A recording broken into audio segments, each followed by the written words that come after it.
Estate. Javier Sánchez, autor de Unreal Estate. Javier, muy buenos días. Buenos días, José Antonio. A medida que esta financiación que hemos visto con iAhorro se va encareciendo, parece que se frena el número de compraventas de casas, suele ser lo normal al inicio de una entrada donde hay recesión. Hasta aquí todo normal, pero el precio de la vivienda sigue subiendo. ¿No debería estar marcando al menos que se para en un momento donde se venden menos casas? ¿Qué está sucediendo? ¿Es la escasez de demanda o qué pasa? Bueno, exactamente. La lógica lleva a pensar que, bueno, pues que si hay una reducción, una contracción o un frenazo en la demanda de vivienda, pues el precio debería también ajustarse y debería frenarse. Sin embargo, no está sucediendo. Y lo hemos dicho en este programa varias veces, al final lo que tenemos es una demanda que sigue siendo muy grande y una oferta que sigue siendo muy escasa. Y como habíamos vaticinado, los precios de la vivienda no están creciendo. Es verdad que no están creciendo como antes, es verdad que tienen mucho menos margen para crecer, sin embargo no están bajando, o por lo menos todavía no se ha notado. Yo lo que he hecho ha sido un ejercicio en el que he intentado mirar en perspectiva, porque la perspectiva histórica pues siempre te pone un poco en tu lugar y sobre todo te quita un poco de el sesgo de cómo estás viendo las cosas en el corto plazo. Y a través de una serie de gráficos he intentado, bueno, pues ver cómo estamos en general en distintos aspectos. Entonces, en el primer gráfico lo que tenemos podemos tener el Euribor 12 meses, desde que se crea el Euribor, desde enero del 99 hasta el 2023. Y es verdad que la subida ha sido absolutamente vertical y es difícil de digerir, pero bueno, es la quinta vez que estamos en estos niveles de Euribor desde que se crea el Euribor, que estamos alrededor del 4%. Como digo, es la quinta vez y aquí se ve que en realidad la anomalía no es la de ahora, sí es verdad que ha subido muy rápido, pero la anomalía ha sido pues desde febrero del 16, que es justo cuando los tipos empiezan a caer en negativo. Y en la gráfica histórica se ve pues eso, que es la quinta vez que estamos a veces yendo el Euribor hacia arriba, otras veces yendo el Euribor hacia abajo, pero es la quinta vez que estamos en este entorno del 4% y que la anomalía han sido estos últimos años maravillosos, entre comillas, en el sentido de que uno se podía financiar con tipos a cero, pero que será difícil que esto se repita. Por tanto, el periodo de adaptación es duro, escuece, pero digamos, al final estamos en entornos que históricamente lo que nos están diciendo es que tampoco hay que rasgarse las vestiduras. El segundo gráfico es el tipo hipotecario, es que cómo ha estado el tipo hipotecario desde el año 2009 aproximadamente. Bueno, pues vemos que efectivamente ha ido bajando y que ahora pues otra vez ha subido y que estamos en el entorno en la última hora, por así decirlo, pues que estamos en el entorno del 3%. Hablamos del tipo de interés medio al inicio de las hipotecas constituidas, ¿vale? Desde el 2009. Pues estamos en el entorno del 3. El tercer gráfico es cómo se comportan las compraventas desde el 2007. Bueno, pues si vemos esa evolución, la última hora que podemos contar hoy es que se han producido en abril 50.000 compraventas y que eso de forma interanual, entre abril de este año y abril del año pasado, es un 20% menos. Es indudable el dato, pero si lo miras en la serie histórica, parece ser que unos dientes de sierra que estén dentro de una zona estable, quitando, por supuesto, de donde veníamos en el 2008 y quitando también toda la demanda embalsada durante el COVID, que cuando salió del COVID compró casas como si no hubiera mañana, estamos en una zona de los 2-3 últimos años de unos picos de sierra con los que tampoco hay que sentirse incómodos. Es decir, esto no significa que si baja un 20% interanual ya significa que la tendencia es ad infinitum. No, la verdad es que no hay una gran preocupación en el sector sobre esto. Hay una corrección, pero no hay una gran preocupación. Obviamente, al bajar las compraventas, porque los tipos de interés y porque la financiación está poniéndolo un poco más difícil, pues lo que podemos ver en la siguiente gráfica es la evolución del número de hipotecas. Y lo que vemos en la evolución del número de hipotecas es que, bueno, que ha ido quitando, tenemos desde marzo del 2015, también para tener la serie un poquito más larga histórica, quitando algunos meses de marzo, pues del año 18, del 20 y ahora del 23, donde han bajado respecto a los meses anteriores, la última hora que podemos contar es que el número de hipotecas que se han hecho en marzo son 36.000. Que es un 30% menos si lo comparamos con series anteriores. Sin embargo, tampoco hay que entrar en pánico, porque si lo miras en la perspectiva histórica, pues parece un ajuste de mercado lógico, porque, a ver, están consiguiendo el objetivo. El objetivo era el de enfriar, ¿verdad? Sin que se te cale el motor, pero desde luego enfriar. Y lógicamente, el encarecimiento de la financiación está consiguiendo el objetivo de que esto vuelva a moderarse, ¿no? Y por último, y aquí es donde está, digamos, lo que decíamos al principio, está la evolución del precio de la vivienda de los últimos 10 años. Entonces, aquí pues lo que podemos ver es que la vivienda ha ido subiendo de precio en los últimos 10 años de manera continuada y no tiene pinta de que vaya a bajar. ¿Cuál es la última hora que podemos contar? Bueno, pues la última hora es que en el mes de abril ha subido un 0,9 y que estamos en los 1.622 euros por metro cuadrado.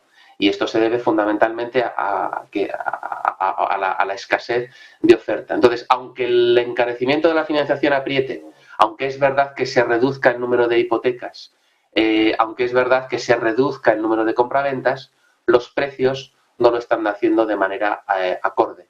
Y simplemente es porque no somos capaces de producir. Entonces, cuando tú ves toda esta serie histórica, ves la última hora, pero te pones en perspectiva, al final te das cuenta de que lo realmente importante es cuál es la tasa de esfuerzo que tiene la generación actual frente a las generaciones anteriores. Y ahí es donde lo estamos haciendo peor, porque si miramos en la última gráfica la tasa de esfuerzo histórica desde hace muchísimos años, vemos que el esfuerzo que hubo que hacer en el 2005, 2006, 2007 fue brutal, después bajó con todo el bajón, digamos, del real estate y vuelve a remontar en los últimos años y estamos actualmente en 8,2 años. Es decir, que necesitas 8,2 años de tu salario bruto íntegro para poder comprarte una casa de aproximadamente 100 metros. Que estén en 8,2 años no es una buena noticia porque significa que el acceso de los más jóvenes a la vivienda se está poniendo difícil. Que estuviera en ratios de 6, de 7, sería mucho más razonable. Entonces, ahí es donde te das cuenta de que, independiente del momento puntual, donde si sube un mes o bajan las hipotecas, si sube una décima el Euribor o no, donde realmente nos la estamos jugando, y lo que creo que es importante es mirar la tasa de esfuerzo respecto a los salarios que tiene la gente y respecto a lo que cuesta la vivienda. Y ahora mismo estamos en 8,2, como digo, no es una gran noticia porque sin jóvenes no hay futuro y necesitamos que los jóvenes se independicen, que accedan a una vivienda y que, digamos, puedan llevar a cabo su proyecto de vida. ¿Cómo se podría aplicar, Javier, la inteligencia artificial generativa en el sector inmobiliario? ¿Nos puedes dar algún ejemplo? Pues mira, hay muchísimos proyectos que se están empezando a mirar. No son proyectos lo suficientemente maduros porque recordemos que toda la IA generativa, cuando realmente explota, es a partir del 30 de noviembre del año pasado, con el lanzamiento de ChatGPT. Estamos hablando de 6 meses y pocos días. Pero se está empezando a aplicar y todos estos informes que has mencionado antes, donde la productividad se ve claramente un aumento, habrá que ver si es a costa, digamos, de menos empleo, ¿no? Que no creo que pase a corto, a lo mejor puede pasar a medio y a largo, pero se están empezando a aplicar en cosas que hasta ahora eran procesos que se basaban única y exclusivamente en la experiencia o en algún set de datos que era limitado. Entonces, en el real estate hay muchísimas cosas que se pueden empezar a aplicar simplemente porque el poder de computación es muy superior al que podamos tener cerebralmente los humanos, ¿no? Entonces, cuando tú te enfrentas a la selección de un solar y lo que quieres ver es cuál es el encaje dentro de ese solar, que además no es perfecto, no es un rectángulo ni un cuadrado perfecto, sino que tiene sus curvas, etcétera. Quieres saber cuál es el encaje de una posible promoción para viviendas, tanto en venta o como para alquiler, y quieres optimizar la edificabilidad que te permite la ley en esa parcela y cuántas plantas y cuál es la forma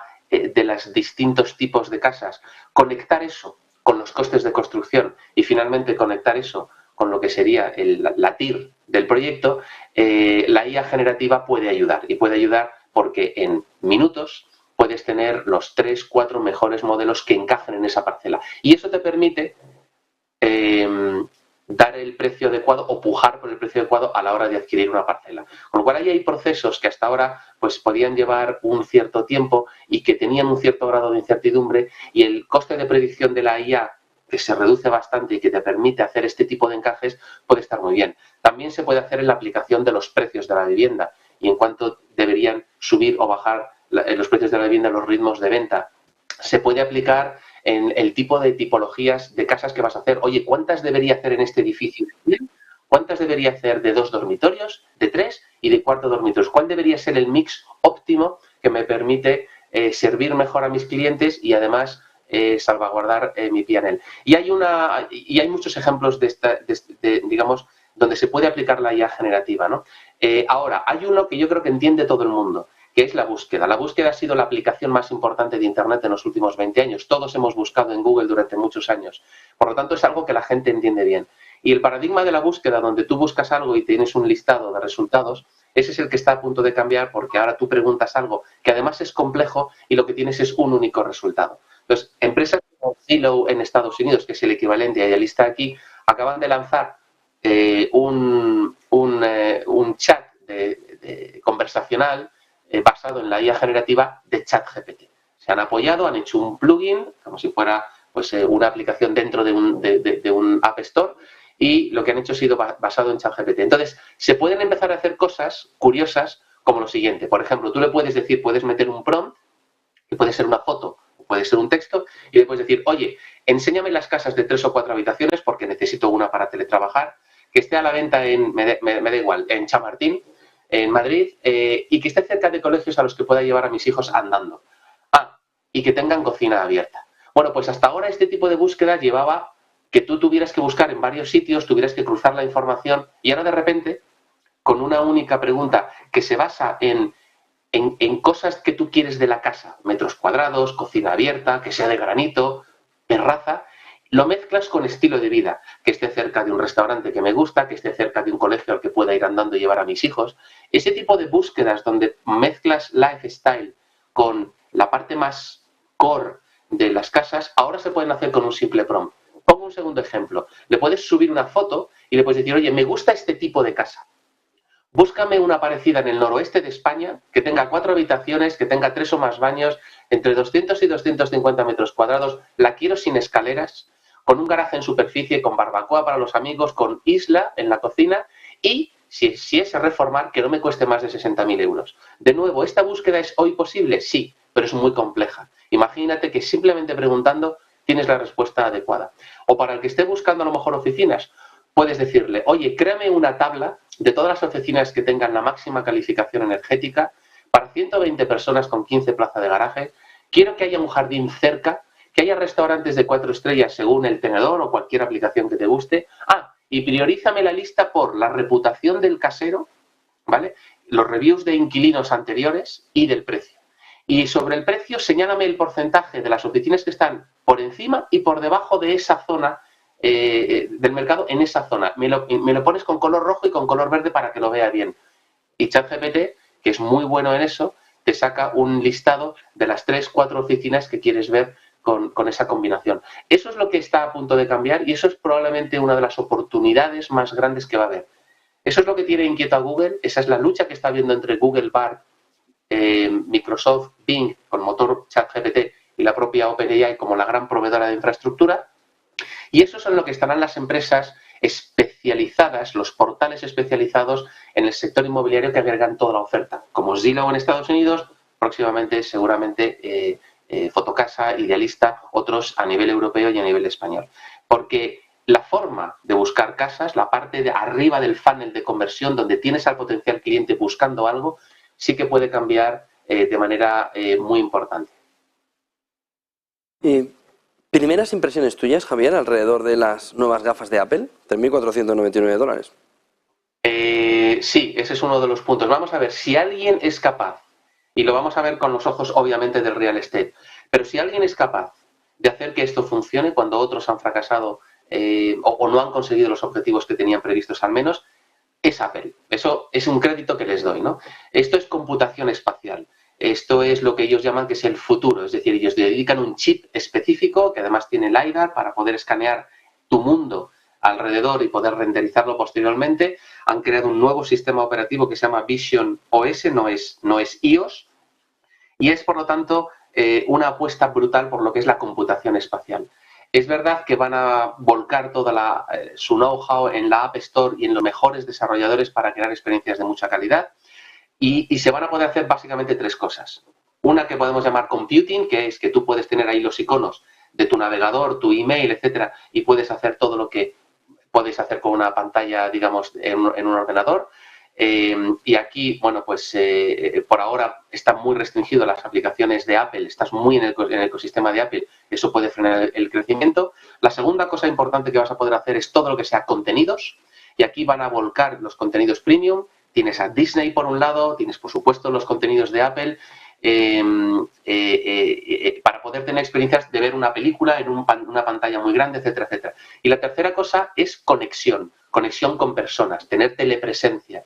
Está bien solucionada porque mientras te pones el casco, las cámaras del interior del casco escanean tu cara y por lo tanto lo que ve la otra persona que está haciendo una videoconferencia contigo es, a partir del escaneo de tu cara, ya todos los movimientos y los gestos que hagas con los ojos, con las cejas, para representarte, puesto que no hay una cámara que te esté mirando constantemente, ¿no?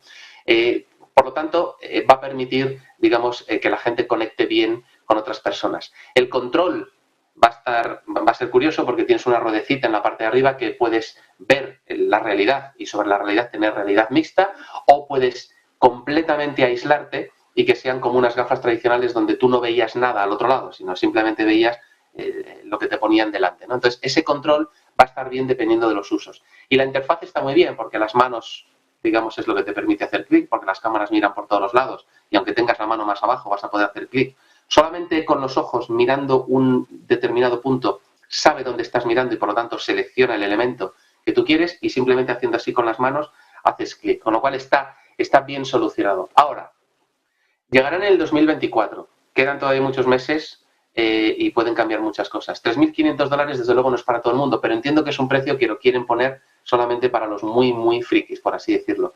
No es fácil que la gente se ponga algo en la cabeza, no es nada fácil. Y además, que lo hagas durante mucho tiempo es muy complicado. La batería solo dura 2 horas, por cierto, con lo cual si ves una película, ojo, porque a día de hoy se te puede cortar, ¿no? Y no sé cómo de cómodo será tenerla dentro del bolsillo, dónde la tienes que poner, porque lo que está claro es que tienes un cable que va a una batería, ¿no?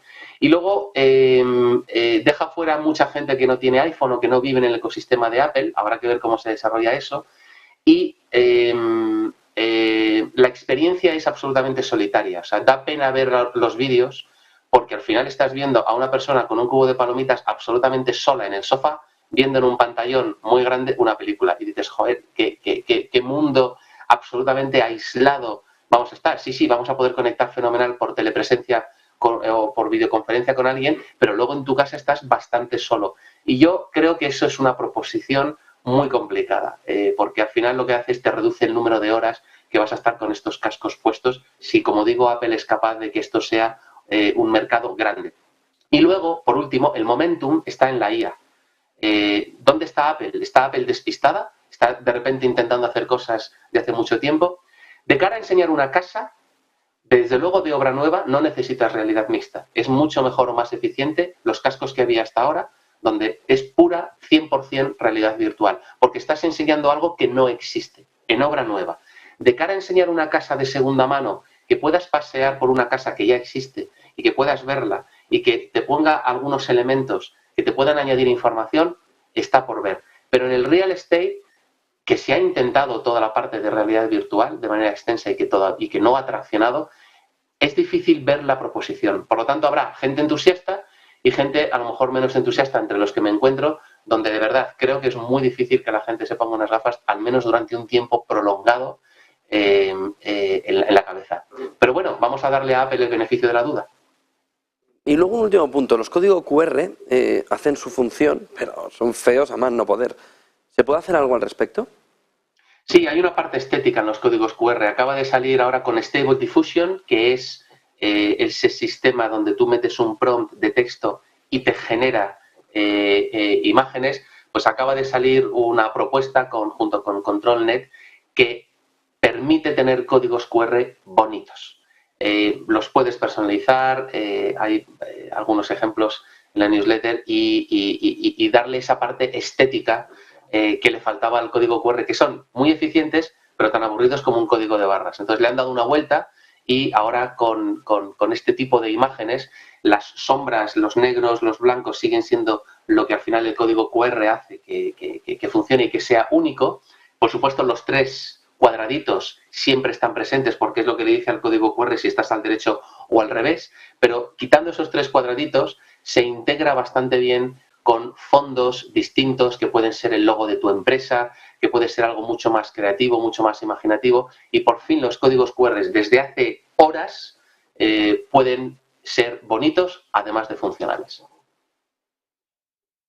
Pues muchísimas gracias por toda esa fotografía, Javier Sánchez, autor de Unreal Estate. Javier, buen día y buen negocio. Un placer, hasta luego, José Antonio. 10:21 de la mañana, en 40 minutos. Vamos a conocer cómo